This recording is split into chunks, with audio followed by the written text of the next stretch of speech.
En fait, le mec, c'est pas trop ça. C'est que nous, quand on était en Ukraine, avant que Facebook et tout, ils arrivent et tout, on était tranquille. Ça va, ça allait. Les femmes, elles fermaient leur gueule. Bon, elles parlaient et tout, ça faisait pas les boules de neige que ça fait maintenant à détruire les carrières des gens et tout. Bon, le mec, il s'est tapé ma femme. Bon, c'est pas grave. Hein, parce qu'elle était pas heureuse avec moi. Donc ça, c'est pas grave. Mais le problème, c'est qu'il s'est foutu de ma gueule. Alors, oui, parce que publiquement, il s'est foutu de ma gueule. Ça se fait pas. Moi, j'étais avec une femme mariée une fois dans ma vie. Et en plus, celle-là est même à la folie. Je suis l'homme de sa vie. Hein. Elle le dit publiquement. Hein. Je suis l'homme de sa vie. Hein. Et puis, c'est une beauté et tout. Et puis, c'est quelqu'un. Hein. Si je racontais qui c'est la fille de quelqu'un de très célèbre. Justement, que tu respecterais beaucoup. Puisque, ah bah oui, très très célèbre. Très très célèbre. Ah oui, c'est plus que célèbre, c'est l'histoire de l'Ukraine. Toute l'histoire de l'Ukraine. C'est énorme. Eh ben, j'étais avec elle, elle était mariée. Bon, elle a divorcé 2 fois avec son mari. Je sais pas comment c'est possible d'ailleurs. Mais c'est vrai. Eh ben, le mec, il est venu là où j'habitais. Et il a été subtil. Il est venu, il m'a regardé, il m'a remarqué, il a compris. Il n'y a pas eu de violence ni quoi que ce soit. Il m'a dit, tu sais, il est plus fort que toi, il peut te tuer et tout. Mais elle m'a protégé, je pense, quand même. Bon, je sais pas, ça c'est su. Moi, ça arrivait quelques fois. Mais moi, j'ai eu honte. Tu comprends? J'ai eu honte. Bon, par rapport au mec, quoi. J'ai eu honte. Je n'ai pas trouvé ça honorable. Alors j'ai arrêté. Je me suis pas moqué de lui. D'ailleurs, je lui ai dit à elle. Je lui ai dit... bon, entre elle et son mari, moi, je sais pas. Hein, c'est pas mes affaires. Son mari divorcé, qu'elle a remarié et qu'elle voudrait redivorcer. Mais bon, ça ne me regarde pas. Mais tu comprends, j'ai eu honte, parce que même la femme qui m'aime, jusqu'à ce qu'elle va verser son sang pour moi, parce que je suis sûr qu'elle est comme ça, hein. Elle est comme ça. Eh ben j'ai eu honte. Et donc,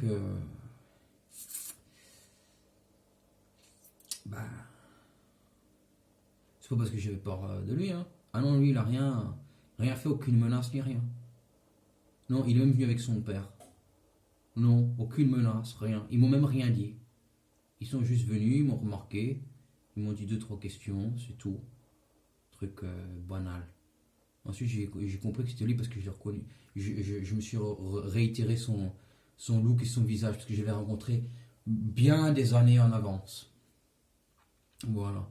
Et puis, ce qui s'est passé par rapport donc au Serge Maurice, c'est que lui s'est moqué de moi.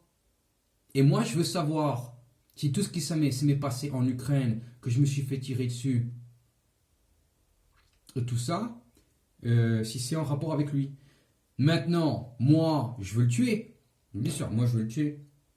Et donc, je me suis dit, comme je veux pas, il faut pas le tuer, je veux le tuer, mais il faut pas le tuer, je vais lui demander de l'argent. Et donc, ensuite, je me suis dit, bon,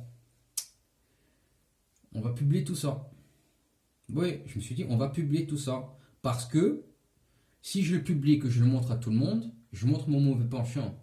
Tu comprends? L'armée, c'est une chose. Tuer un gars parce qu'il a piqué ma femme, mon ex-femme que j'aimais pas, enfin, et qui m'aimait pas, et parce qu'il s'est moqué de moi, c'est nul. Mais moi, j'y mets de l'honneur, alors je suis en colère. Et je mets beaucoup de mauvais penchants. Alors j'ai fait tous ces trucs, tu vois, voilà, toute la comédie, tu vois. Et je dis, je publie tout ça. Comme ça, je montre à tout le monde. Et comme ça, comme je montre à tout le monde, Ben, je vais pas le faire, quoi. Voilà. Et je l'ai même envoyé à Marine, hein. Ouais, j'ai envoyé à Marine et tout, tous ces dossiers et tout, tout le monde qui sait, hein. Voilà. Et donc, ensuite, il y a une autre histoire. Que quand j'étais vraiment jeune, adolescent, j'étais avec une fille interdite. Ça veut dire qu'elle était déjà désignée à un mariage avec quelqu'un. Moi, je ne savais pas. Et donc, comme elle était vierge, ben,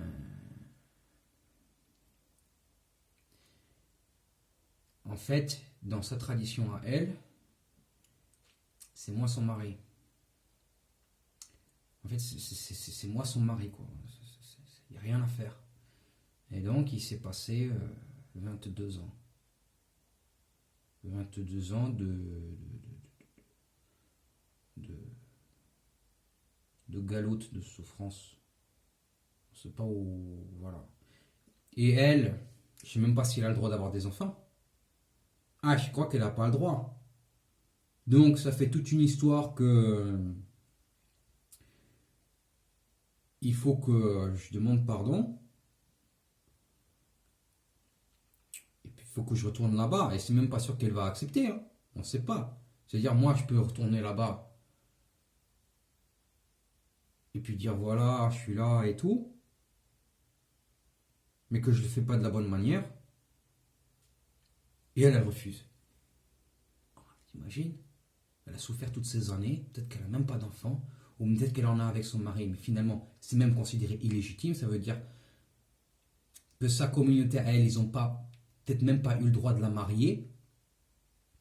Et qu'elle s'est mariée peut-être à la mairie ou un truc comme ça. C'est même pas légitime. Enfin, avec des pincettes, c'est une petite légitime. C'est légitime, hein, c'est une petite pincette, oui, mais pour sa communauté, c'est pas légitime.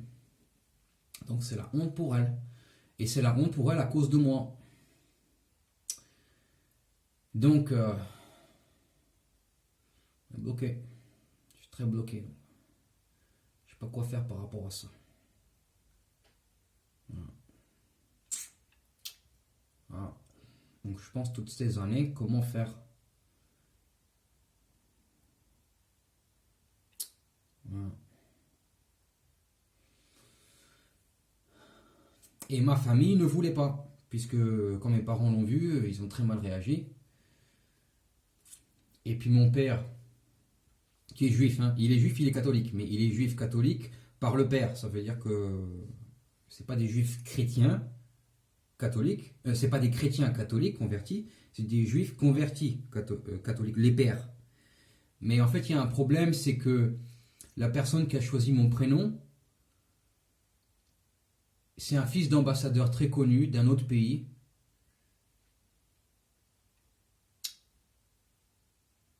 D'Argentine, d'origine russe, français. Lui, il est français, son père il est argentin. Et quand je suis né, ce mec-là, il n'a jamais réapparu. Il n'a jamais réapparu. Et en fait, j'ai fini par comprendre dans une histoire que peut-être que même mon père, que je croyais mon père,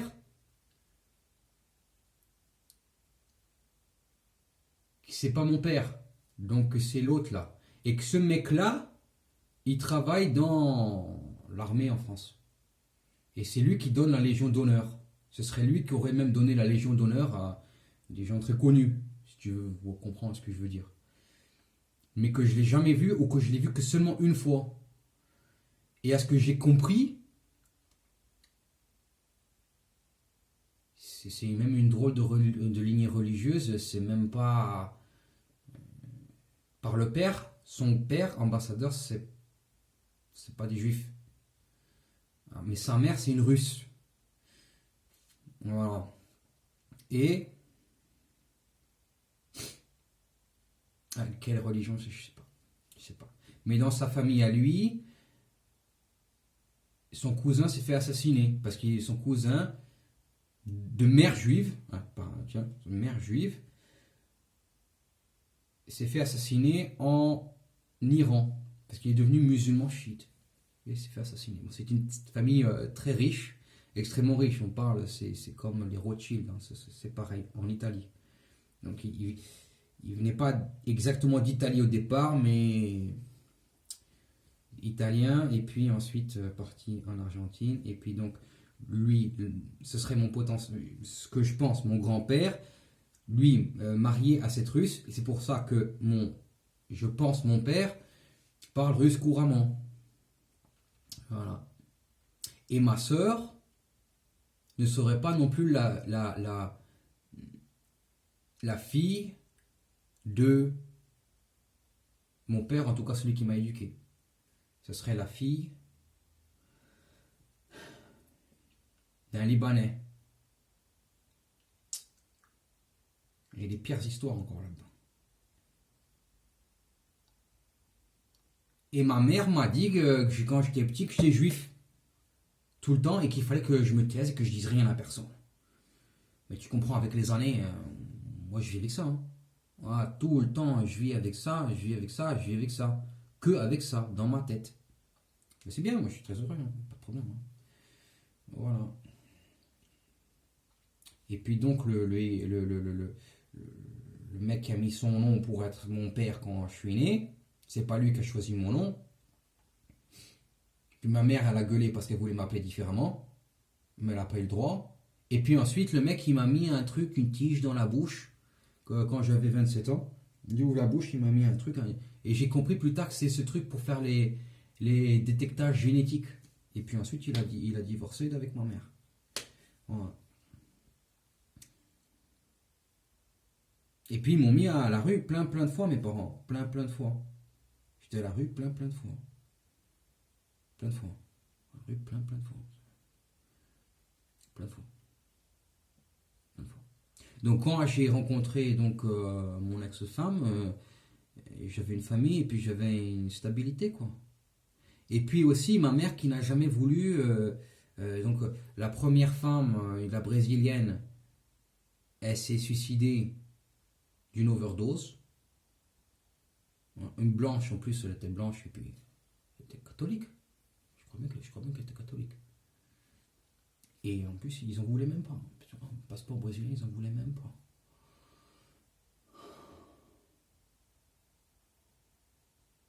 En plus que ça avait été recommandé par un Russe de France, un réfugié politique, quelqu'un de très connu, très connu, qui avait dit, qui avait fait ses recherches, qui avait dit, il faut qu'il aille au Brésil, c'est le seul pays pour lui.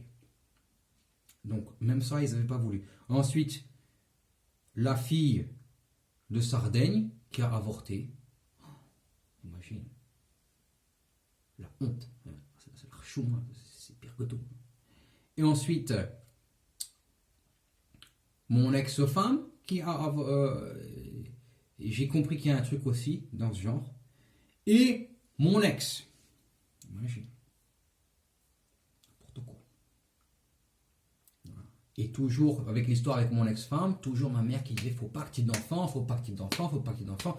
Et elle venait et puis elle s'est intercalée, elle a dit à mon ex-femme non, faut pas avoir d'enfant avec lui. T'imagines? Moi, pourquoi je suis vivant? Pourquoi je suis là? Ça sert à quoi? Voilà. Puis ensuite, tout ça, t'as tout le contexte politique et tout.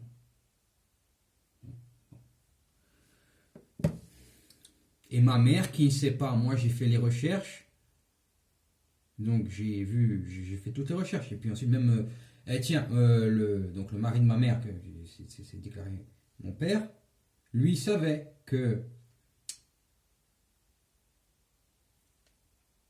justement donc le frère de ma grand-mère, donc mon grand-oncle, était le président de la Tchécoslovaquie, 35 ans.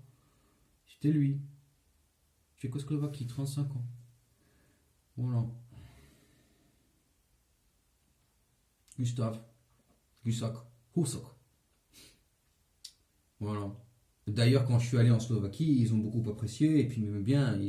J'étais pas allé en Tchéquie. Non, j'étais pas allé là-bas. J'étais allé à Bratislava. Ils m'ont beaucoup aimé là-bas. J'étais resté une semaine, 10 jours, je sais pas, quelque chose comme ça. 2 semaines. Ils m'ont beaucoup aimé là-bas. C'est très sympa. C'est bien passé. Et puis voilà. Mais ma mère, elle sait, mais elle nie. Donc quand je lui dis, oui, voilà, elle fait semblant de ne pas savoir. Hein, des trucs comme ça. Et puis elle est du côté de Palesto, ça m'énerve.